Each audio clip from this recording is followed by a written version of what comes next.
마음사전이라는 김수환 시인이 쓴 책에 보면 축하와 축복의 차이에 대해서 이렇게 이야기하는 것을 보았습니다.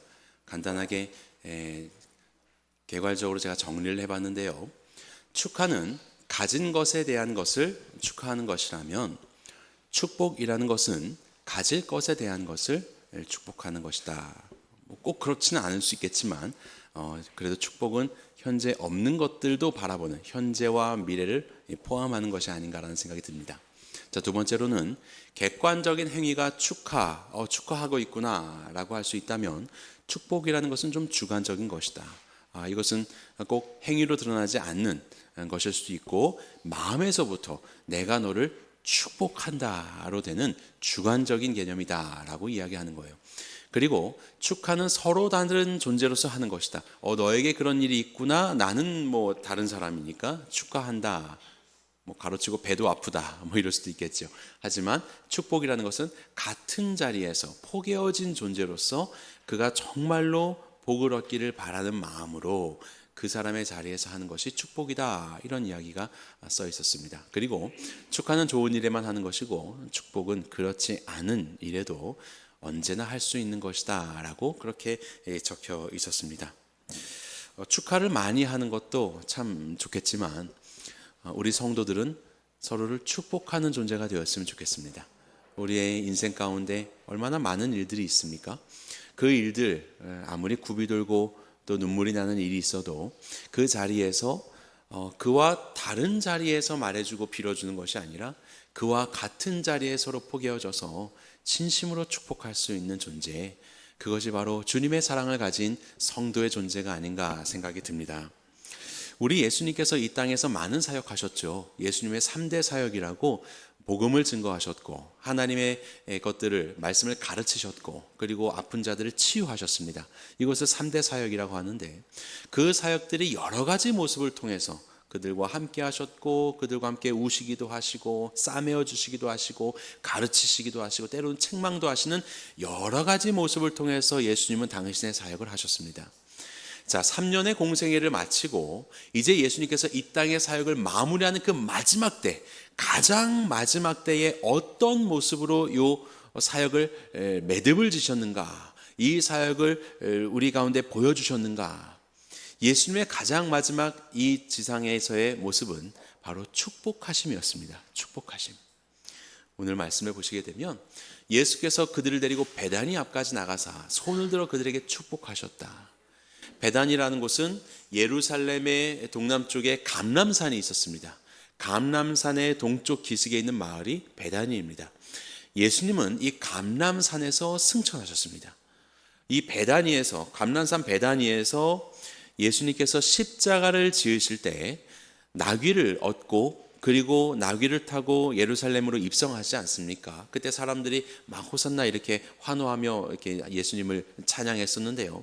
그 시작, 예수님은 죽으러 가는 길이었는데 어떻게 보면 구원의 길이었죠. 이 구원의 길의 시작이 베다니였습니다.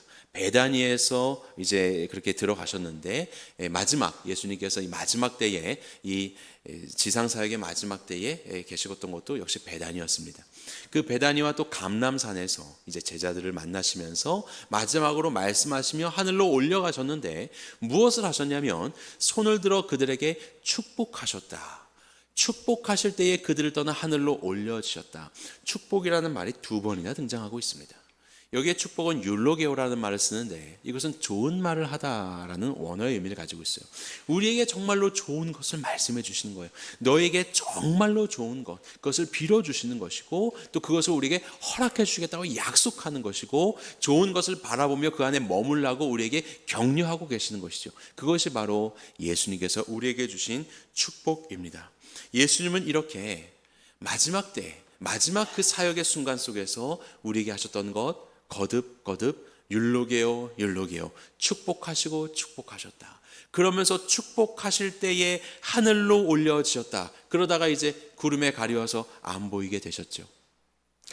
마치 그런 장면이 생각나는 것 같습니다. 명절 때 시골에 계신 부모님께 도시에 사는 자녀들이 왔어요. 그래서 그곳에서 즐거운 시간을 보내고 이제 시간이 돼서 자녀들이 떠납니다. 그러면 시골에 계신 부모님들이 방에 앉아서 그래 잘 가고 다음에 보자 이렇게 하십니까? 그러지 않죠. 나오시잖아요. 나와서 차 타는 데까지 같이 가시고 그리고 손을 들어서 축복하잖아요. 잘 살아, 건강해, 다음에 보자, 걱정하지 말고. 그러면서 금세 들어가시나요? 차가 안 보일 때까지 축복하시잖아요. 그런 모습인 것 같습니다. 예수님께서 이 땅에 제자를 남겨놓으시면서 축복하시는 거예요. 그러면서 계속 거듭 축복하시면서 하늘에 올라가시면서까지도 축복하시면서 올라가시는 그것이 이 땅의 마지막 보여주신 우리 예수님의 사역의 모습이었습니다. 자, 그러면 우리가 이제 살펴볼 것이 있습니다. 도대체 예수님이 주시는 복은 뭐지? 예수님이 우리에게 주시는 그 복이란 무엇이길래 이토록 마지막 때까지 2번이나 연거푸해서 우리에게 복을 빌어주시는가, 복을 허락하시는가? 그 복은 어떻게 2가지로 나눌 수 있냐면, 예수님께서 승천하신 다음에 행하시는 사역을 살펴보면 주께서 우리 가운데 주시는 복이 무엇인지를 알 수 있습니다. 자, 첫 번째, 예수님이 승천하셔서 하신 일이 뭐냐면 우리를 생각하십니다. 잊어버리지 않으시고요. 예수님을 승천하셔서 우리를 생각하세요. 마가복음 제일 마지막에 보면 승천하신 후에 하나님의 우편에 앉으셨다라고 했거든요. 하나님의 우편에 앉아서 무엇을 하냐면 히브리서 말씀을 보면 우리를 위해서 간구하고 계십니다. 우리를 생각하시고 우리를 위해서 기도하고 계시는 거예요. 중보하고 계시는 거예요. 그것이 바로 예수님의 승천하신 이후의 사역입니다. 우리를 생각하고 계시는 거예요. 그리고 2번째로 예수님이 무엇을 승천하신 다음에 하셨는가? 성령을 보내주셨습니다. 성령을 보내주셨어요. 요한복음에 보게 되면 마지막에 제자들에게 숨을 내쉬며 성령을 받으라 라고 하셨거든요. 그리고 사도행전에 보게 되면 성령이 너희에게 임할 것이다 라고 했습니다. 너희가 몇 날이 못되어 성령의 침례를 받을 것이다 라고 이야기했어요. 그리고 정말로 승천하신 예수님께서는 성령님을 보내주셨습니다. 그래서 예수님의 2가지 사역, 우리를 생각하시고 그리고 성령님을 보내주신다. 이 말은 한마디로 뭐냐면 우리와 함께 하신다는 거예요. 우리와 함께 하신다. 마음이 함께 하시고 그의 영으로 함께 하시는 거예요. 그것이 예수님이 우리에게 주시는 지금도 행하시는 일입니다. 이것이 우리 성도들에게 복인 것이에요. 예수 그리스도가 우리와 함께 하신다. 그분은 지금도 하나님의 우편에서 우리 위해서 기도하고 우리를 위해서 마음을 쓰시고 그분의 영인 성령님께서 우리 가운데 함께 하신다. 예수님의 함께 하심. 이것이 우리에게 가장 큰 복이라는 것을 기억하십시오. 성령은 어떤 기운이나 능력? 아니요. 무슨 신비로운 일을 일으켜내는 어떤 것이냐? 아니요. 성령의 가장 큰 역할은 우리와 함께 하시는 예수님을 깨닫게 하시는 것입니다. 예수님이 우리와 함께 하신다는 그 사실이요. 우리의 삶의 자리에서. 아까 우리가 축복을 말할 때 포개어진다라는 말을 표현을 썼는데 우리의 삶에 주님께서 포개어지기를 원하시는 거예요. 저 멀리 계시는 것이 아니라 함께 하기를 원하시는 거예요. 같이 슬퍼하시고 같이 기뻐하시고 주님의 생각을 우리가 품게 하시며 주님이 원하시는 것 가운데 깨닫게 하셔서 그 삶을 살아가게 하시는, 한마디로 예수님 닮는 삶을 살아가기를 원하셔서 우리와 포개지기를 원하셔서 보내주신 것이 바로 성령님입니다. 여러분들 이렇게 생활하시다가 말씀을 읽거나 여러분들 삶 속에서 때로는 주님이 이것을 말씀하신다. 주님께서 내게 이것을 깨닫게 하시는구나. 주님이 지금 이것을 내게 경험하게 하시는구나. 이런 경험이 있으시죠? 우리 사랑하는 목원들과 성도들을 위해서 기도할 때 생각할 수 없었던 그들을 향한 어떤 마음의 불일어남이 있고 이런 것들이요. 이것은 하나님이 주시는 무슨 기운이나 능력이 아니라 현재 지금 살아계신 예수님께서 그들을 향해서 가지고 계시는 그 마음에 내가 포개어지는 순간입니다. 그 마음을 알아가게 되는 거예요. 그만큼 주님과 함께 연합이 되어가는 순간이라는 거예요. 그것을 깨닫고 그것을 알아가고 그것을 경험하는 것. 성령님의 역할이 바로 그것입니다. 우리 가운데 오셔서 하나님의 심정을 알게 하시고 예수 그리스도를 깨닫게 하셔서 그분과 함께하는 삶, 그분과 포개어지도록, 그래서 주님 닮는 삶 살게 하는 것이 우리 성령님의 역할이에요. 예수님과의 연합, 이것을 잃어버리고 다른 것으로 신비한 일들 가운데 우리가 빠져버리면 나의 열정과 나의 열심으로 무엇인가를 열심히 할 수 있을지 모르겠지만 그것은 결국 예수 그리스도와 친밀해지는 길을 갖는 것이 아니라 오히려 예수님과 상관없이 나 스스로가 높아지는 죄악된 길이 될 수 있고, 예수님의 몸된 교회 공동체가 오히려 어려움을 겪게 되는 잘못된 열심으로 빠질 수가 있습니다. 성령님을 오해하지 마십시오. 성령님은 우리와 함께 하신다는 이 복의 가장 큰 복을 주시는 예수님의 복을 우리 가운데 깨닫고 누리게 하시는 분이십니다. 예수님의 영, 우리 성령님의 일하심이에요.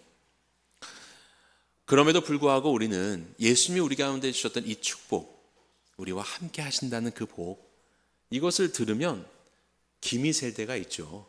야, 그렇게 떠나실 때까지 하셨던 복이 그냥 우리와 함께 하신다는 것?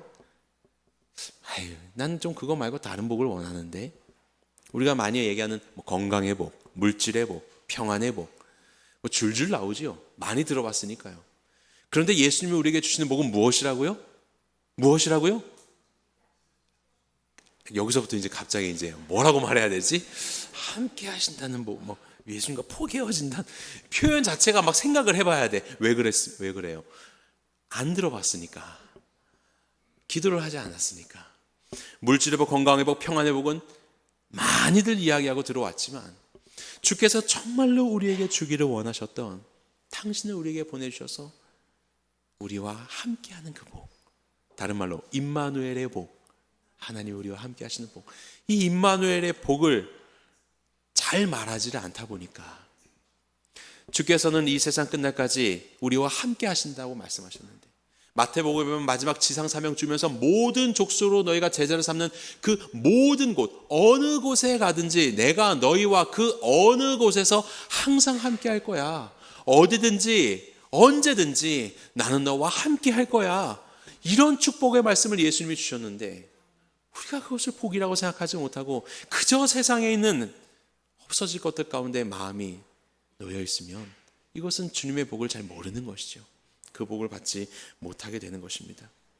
이렇게 한번 생각해 보면 좋아요. 교회 모임이 좋고 교회 예배가 좋고 교회와 함께하는 모든 시간들이 좋다? 좋습니다. 그래서 거기에 예수님이 계십니까? 우리는 이 질문을 해야 됩니다. 예수님 없이 이 예배가 좋고 예수님 없어도 목장 모임이 행복하고 예수님이 없어도 교회 안의 모든 행사가 그럴듯하고 기쁘다? 이거 문제가 있는 것이죠. 이것이 구약 성경에 있었던 많은 이스라엘 백성들의 삶의 모습이지 않았습니까? 하나님 없이 흥망성쇠를 경험하였습니다. 흥이 아닙니다. 하나님 없이 했었던 그 모든 것들은 결국 죄악 속에 있는 일들이었습니다. 그것을 모르면서 그 죄악의 굴레 가운데 살던 자들이 연약한 사람들, 이스라엘 백성들 아니었습니까? 그들 가운데 이제는 이 굴레를 끊어버리고 주님이 함께 하신다, 예수님이 함께 하신다라는 이 진정한 복을 우리에게 말씀하셨고 3년의 공생애를 통해서 그것을 보여주셨고 성령 하나님은 이제는 각 사람의 마음 가운데 함께 하시니 우리는 진정한 복을 받은 자들이지요. 이 복을 우리가 고백할 수 있어야 합니다. 그리고 이 복을 우리가 누릴 수 있어야 되는 것입니다. 복 되신 예수님, 그분이 나와 함께 하신다는 것 그 자체가 참된 복이라는 것을 깨닫고 이 복을 누리시는 성도님들 되시기를 주님의 이름으로 간절히 축원합니다. 우리 예수님께서는 그렇게 이 땅에 오셔서 당신을 계시하셨습니다. 내가 너의 모든 것이야. 사람들은 여전히 예수님이라는 분을 수단으로 삼아서 그분을 통해서 떡을 얻으려고 하지만 예수님은 내가 떡이야. 예수님을 통해서 내 삶의 어떤 갈 길을 비춰주셔서 내가 성공해야지 알려주세요라고 예수님에게 빛을 요구하지만 예수님은 내가 너의 빛이야. 예수님으로 인해서 좀 새로운 길, 실패한 길이 아니라 좀 괜찮은 길을 우리가 요구하지만 예수님은 내가 곧 길이야. 예수님 자체가 복입니다. 이 복을 우리가 누려야 되지요. 그러면 어떤 사람들이 이러한 복을 받을 수 있을까? 어떠한 사람들이 예수님과 함께하는, 예수님과 포개어지는 그 복을 받을 수 있는가? 이것이 중요하겠습니다. 우리가 그것을 우리의 말씀을 통해서 함께 보겠습니다. 여러분도 성경책으로 누가복음 24장 47절 함께 보도록 하겠습니다. 여러분 책으로 누가복음 24장 47절 함께 읽겠습니다. 시작. 또 그의 이름으로 죄 사함을 받게 하는 회개가 예루살렘에서 시작하여 모든 족속에게 전파될 것이 기록되었으니 48절 너희는 이 모든 일의 증인이라. 이것입니다. 여기가 바로 첫 번째 단추인 것입니다. 우리가 그 복을 어떻게 누리게 되느냐? 바로 우리 안에 예수 그리스도와 포개어지기를 거부하고 있는 모든 죄들을 회개해야 되는 것입니다. 예수님은 죄의 자리에 서지 않으시거든요. 우리와 함께하기를 원하시는데 그 함께하지 못하게 하고 있는 우리 안에 있는 죄들, 여전히 붙잡고 있는 그 모든 죄들을 우리가 회개하는 것, 이 죄의 사함을 얻게 하는 회개를 통하여서 우리는 진정으로 복된 삶이 시작되는 것이다. 그것이 바로 이 첫 단추, 그리고 이 복을 누리는 우리의 시작입니다. 그래서 베드로는 이 일의 증인이 되었고, 사도행전의 2장에 보게 되면 그가 예수 그리스도를 증거하며 이렇게 말하죠. 베드로가 가로되 너희가 회개하여 각각 예수 그리스도의 이름으로 침례를 받고 죄사함을 얻으라. 그리하면 성령을 선물로 받으리니. 회개해야 예수님과 연합할 수 있습니다. 회개해야 가장 큰 복을 누릴 수 있는 것입니다. 회개하지 않으면요, 그럴듯해 보이지만 아니에요. 그것은 좋아 보이는 것처럼 보이지만 아니에요. 거기까지인 것입니다. 예수님과 연합한 자가 되지 않는 것이에요. 아무리 교회에서 많은 시간들을 보내고 아무리 종교적인 생활을 한다 하더라도 우리의 마음 가운데 회개하지 않으면 우리는 예수님과 아무런 관계가 없는 존재입니다. 예수님적인 것들은 알아도, 성경에 대한 지식은 있어도 회개하지 않으면 우리는 예수님과 포개어질 수가 없어요. 예수님은 죄의 자리에 거하지 않으신다는 것을 기억하시기 바랍니다. 그래서 사도행전에서 이 증인들이 무엇을 말하는 겁니까? 회개하라고요. 교회가 좋다, 평안을 얻으세요, 서로 사랑하십시오, 이런 이야기 사도행전에 한 번도 등장하지 않습니다. 회개하라, 회개하여라, 주님과 연합한 자가 되어라. 그가 우리와 연합하여서 십자가 달려 죽으셨는데 우리는 회개함으로 그분과 함께 죽었고 다시 산 자가 비로소 될 수 있는데, 그래서 회개하여라, 회개하여라, 그분이 우리의 생명의 주인이시다, 이것을 강조하는 것이 사도행전의 설교의 말씀입니다.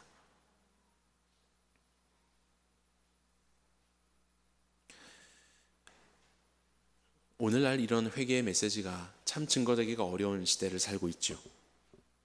회개와 지옥의 메시지는 멀리 되고 우리 안에 은혜와 힘주시는 것과 성공과 승리, 이런 메시지를 선호하는 시대가 되었습니다.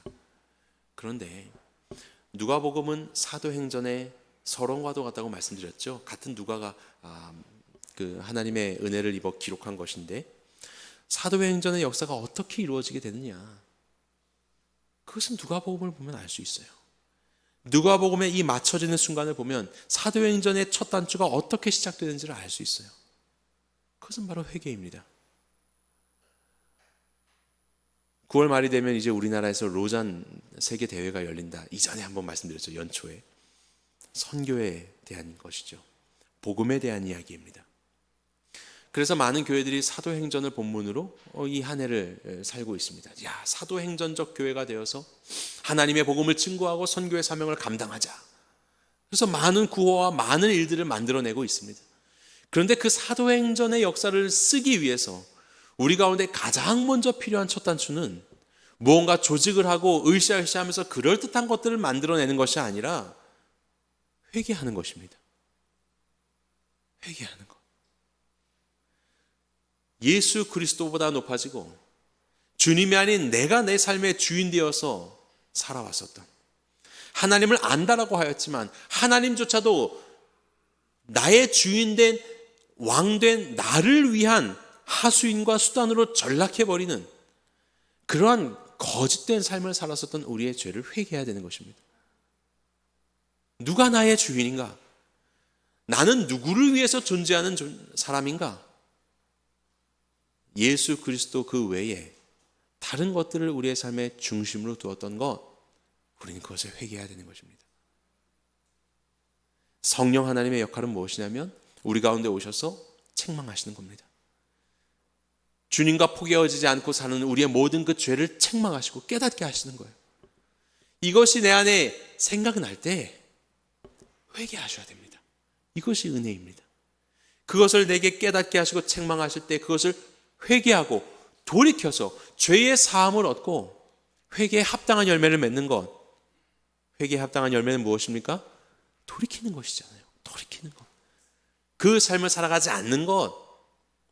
바로 그 속에서 예수 그리스도의 주인됨을 고백하며 주님과 함께 포개어지는 삶을 살아가는 것. 이것이 바로 회개에 합당한 열매를 맺는 성도의 모습입니다. 우리 주님은 바로 그것을 위해서 오늘도 우리에게 복을 내려주시는 것입니다. 성령님을 보내주시는 것입니다. 오늘도 우리에게 말씀하시는 성령님의 감동에 따라 예수님과 포개어지지 않고 있는 우리의 삶의 그 영역들을 발견하고 주께서 그것을 깨닫게 하실 때에 아멘으로 순종하며 회개하시고 바로 그 영역들을 주 앞에 드리는 복된 성도가 되시길 간절히 바랍니다. 이 회개에서부터 사도행전의 역사는 시작되는 것입니다. 예수님의 역사는 시작되는 것입니다.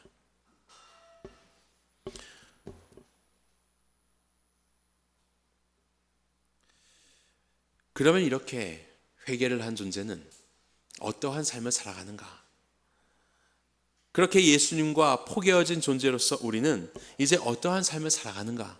이것은 너무나도 명확합니다. 예수님과 똑같은 삶 사는 겁니다. 예수님이 향하신 일들을 하는 거예요. 자, 예수님께서 이 땅의 마지막의 사역의 모습이 무엇이었습니까? 축복이었죠. 거듭거듭 율로게요 율로게요 축복하시고 축복하시면서 그렇게 이 세상을 향한 하나님의 마음을 부어주셨습니다. 이제 주 앞에 회개한 자들은 어떠한 삶의 모습을 가져야 할까요? 축복하는 삶을 사는 것이에요. 정말로 복을 빚는 삶을 사는 것이에요. 진정한 복이 이 땅 가운데 이루어질 수 있도록 살아가는 것이 곧 우리의 모습이라는 것을 기억하십시오. 자, 우리 누가복음은 이렇게 마칩니다. 한 목소리 읽어보겠습니다. 시작. 그들이 그에게 경배하고 큰 기쁨으로 예루살렘에 돌아가 늘 성전에서 하나님을 찬송하니라. 이것이 바로 예수 그리스도의 복을 얻은 제자들의 모습이거든요. 사도행전의 그 시작을 점에서 첫 단추가 바로 이렇게 끼워지는 것입니다. 그들이 무엇합니까? 경배하였다. 이 경배하다는 말은 프로스키네오라는 말을 쓰는데 엎드리다는 뜻입니다. 엎드리다. 예배는 엎드리는 것입니다. 주인이 바뀌었습니다. 주인이 바뀌었어요. 정말로 회개하며 하나님 앞에 엎드리는 자들이 되어야 하는 것입니다. 하나님을 경배하고 주님을 사랑하는 자들, 바로 그렇게 그들의 주인이 바뀐, 우리의 삶의 주인이 바뀐 회개하는 자들의 삶은 어떻게 나타나느냐? 큰 기쁨을 얻게 됩니다. 세상에 줄 수 없는 기쁨이에요. 그리고 그 기쁨을 얻게 되어서 이제 예루살렘으로 돌아가서 그곳에서 늘 성전에서 하나님을 찬송하였다. 찬송하다라는 말, 율로게오라는 말 씁니다. 들어봤죠? 아까 예수님이 하셨던 것이 율로게오 아닙니까? 축복하는 거? 맞아요. 똑같은 말입니다. 좋은 말을 하다라는 뜻입니다. 하나님께서 우리 가운데 좋은 말을 해주시는 것은 복을 주신다는 거예요. 축복, 우리를 위해서 축복하신다. 이것이 꼭 뭐 복을 빈다라는 뜻이 아니라 우리에게 복을 주신다, 약속하신다, 이런 뜻이죠. 그리고 우리가 하나님께 좋은 말을 하는 것은 무엇입니까? 하나님이 마땅히 받으셔야 할 영화로움과 찬양과 찬송과 영광을 드린다라는 것입니다. 그래서 우리는 이것을 찬송한다라고 번역을 하는 것이에요. 예수님이 우리에게 율로게오 하시고 예수님과 포개어진 우리 성도도 주님 앞에 율로게오 하는 거, 예수님 똑같이 닮아서 율로게오 하는 거, 이것이 바로 성도의 삶이에요. 그것이 우리의 예배가 되어야 되는 것입니다. 여러분, 이 예배를 왜 오셨습니까? 위로받기 위해 오고, 힘을 얻기 위해 오고, 아무개가 좋아서 만나고 싶어서 오고, 다 괜찮습니다. 다 좋습니다. 하지만 우리가 예배를 드리는 이 이유는 마땅히 칭송과 영광을 받으셔야 할 하나님께 그 말을 올려드리기 위해서 오는 것입니다. 우리가 함께 모여서 바로 그 하나님을 그렇게 마땅히 찬양하기 위해서 찬양하는 것입니다. 우리가 하나님을 왜 그렇게 높이며 찬양합니까? 하나님이 그 찬양을 받으셔야 되니까. 우리가 하나님께 좋은 말, 정말로 하나님이 마땅히 받으실 그 고백을 받으시기를 우리의 시간과 마음을 구별해서 함께 주님을 부르짖는 자들이 모여서 하나님을 찬양하는 것이에요. 이것이 우리의 예배예요. 우리에게 주신 이 복과 이 구원으로 인하여서 거듭난 자들이 마땅히 해야 될 첫 번째 사명, 하나님께 경배하여 예배드리는 것. 이것이 누가복음에서 우리에게 보여주는 것이에요. 예수님 승천 후에 첫 번째 제자들의 행위는 주님을 찬양하며 예배하는 것이었습니다. 주님을 찬양하며 예배하는, 이것이 오늘을 살아가는 우리 성도들의 가장 중요한 삶의 모습이어야 되는 것이에요. 하나님을 찬양하십시오. 언제요? 늘 성전에서. 늘. 축복은 좋을 때만 하는 것이 아니라 안 좋을 때도 하는 것이다 라고 서두에 말씀을 드렸는데, 늘 여러분들의 삶의 정황이 어떠든지 그 속에서도 마땅히 찬양받기 합당하신 하나님을 찬양하십시오. 그것이 우리의 성도의 사명입니다. 그것이 예수님과 포개어진 성도들의 입술의 고백이고 우리의 마음의 고백입니다. 그리고 예수님은 우리에게 율로게요 율로게요 2번 하셨잖아요. 그것처럼 우리도 이제 율로게요를 하나님께 올려드렸습니다. 자, 그 다음에 이제 두 번째 율로게요가 남았죠. 누가복음에서는 그것은 등장하지 않습니다. 하지만 그 축복된 삶은 어디에 등장하느냐? 사도행전이 열리는 것입니다.